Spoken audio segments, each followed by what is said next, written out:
6.5 years ago, on December the 7th, 2016, I stood in a room on the south side of Chicago with about 100 other people, and I raised my right hand and changed my identity. Having studied the essential elements of constitutional law, American civics, and the twists and turns of its history, having exhibited a working knowledge of English and successfully convinced an official that my marriage was sincere, the final stage of my naturalization, the last phase of the process that made me a citizen of the United States, was taking the oath of allegiance. And together with a room full of other immigrants, I said, I hereby declare that I will support and defend the Constitution and laws of the United States against all enemies, foreign and domestic. And with those words, the clerk overseeing the ceremony said, "Congratulations, you are all now citizens of the United States." It was a moment of profound emotion for many in the room, and even for those like myself who had not fled persecution and had come from peaceful places. There was a sense of solemnity, even gravity, in the room. We had all crossed a threshold, made a commitment, and changed our identity. And almost every other Western nation on earth has a similar oath to be taken upon becoming a full citizen. And from Belgium to Brazil, from Canada to Colombia, from India to Italy to Indonesia and South Africa, the oath of allegiance includes a clear commitment to adhere to their respective constitutions. And our ancestors, standing on the bank of the Jordan, were no different. On the cusp of national autonomy for the first time, each and every Israelite stood in line and prepared to swear an oath to both defend and protect our Constitution. Hearing the words of a curse, our ancestors were to affirm their unreserved fealty. Arur, cursed, asher lo yakim et divrei haTorah hazot, is one who does not uphold the words of the law. Va'amar kol ha'am, and all the people would respond, Amen. But there was something radically different about our ancestors' oath, something highly unusual about the final ratification of their collective naturalization. Their commitment to our sacred Constitution was preceded by a catalogue of 11 very specific laws.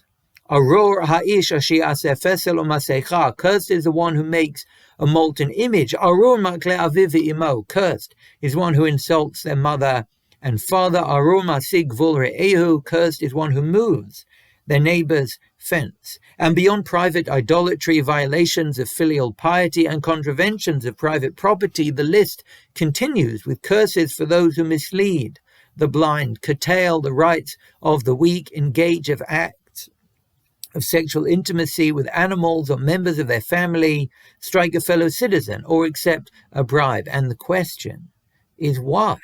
What is it about these 11 laws which seem no more or less important than the other 602 on record that warrants their collective acceptance before the crossing of the border into our land? And I understand that at this moment of political investiture, we are required to commit ourselves to the Constitution and to live as a nation of laws. But why does this highly specific list precede that commitment? What makes these ostensibly unrelated prohibitions distinct? As per the Or HaChaim, Lama Bachar Mikol Aveirot Elu. Why of all the biblical crimes are these the ones highlighted right now? And there are two answers to that question that I'd like to share with you today, starting with the view of the Portuguese economist and commentator, Don Isaac Abarbanel. And for him, so enigmatic is this idiosyncratic list that he insists on a supernatural solution, where the only plausible logical link between the disconnected criminal sins of misleading the blind and accepting bribes and fashioning idols lies in the divinely given power of prediction. In his words, Moshe Adonenu, Moses our master, begodel ma'alot nevuato, in his unmatched prophetic stature, ra'ah sibot, he foresaw the central causes of all future Jewish failure. For the Abarbanel, There is no inherent connection between bribery and relocating neighbors' boundaries. There is no logical link between sexual impropriety and being impolite to our parents. The connective tissue of this list is not legal or statutory, but the facts of future history. Through the mystic gift of prophecy, Moshe could predict that it would be these 11 offenses that would prove most tempting to us as a people and cost us our political independence. So on the cusp of us becoming a body politic, he warned us of their allure and made us stand and swear to abjure them. Every nation has its own historic tendencies and collective temptations, and to survive, it needs not only a concrete allegiance to a system of laws, but a deliberate commitment to thwarting its most destructive inclinations. So hence, for the Abarbanel, Moshe presents a prophetically inspired and nationally customized inventory of otherwise disconnected offenses. But there is another widely held view which sees a deep conceptual link between these seemingly disparate sins, one that makes our collective commitment to renounce them right now as we stand on the threshold of political autonomy compulsory and essential. Twice in this list of 11 sins, in the context of engineering idols and domestic violence, Moshe adds a word to the curse that defines the crime. He says, Arur ha'ish asher yaseh fesel amasecha, cursed is the one who makes a molten image, but then he adds the word basater, in secret. He says, Arur makeh re'ehu, cursed is one who strikes their fellow citizen, but then adds basater, in secret. And for the Ibn Ezra and the Rashbam and Rabbeinu Bachya and the Rachaim and Rav Hirsch, this single word is the hint which unravels the mystery. For them, these 11 sins comprise an archetypal list of clandestine misdeeds: being impolite to parents, sexual impropriety within the family, repositioning neighbors' boundaries, accepting bribes and misdirecting the blind do share a common bond. As the Rashbam puts it, Kula averot sheregilim lihiyot baseter, they are all crimes typically committed in secret. Or as Rav Hirsch puts it, Yad Beit Dino Shel Adam, Einena Maseget Oto, these are misdemeanors beyond the reach of human courts.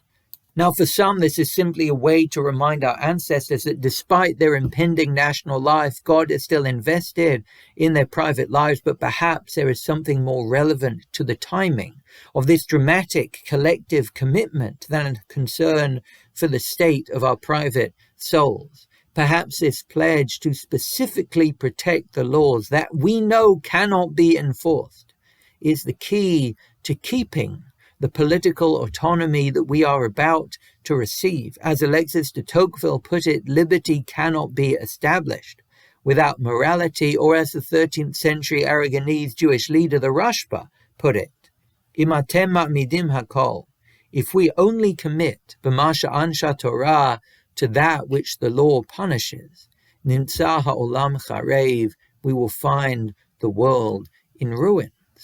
On the threshold of our new political identity, we stood together and took an oath of allegiance to the law.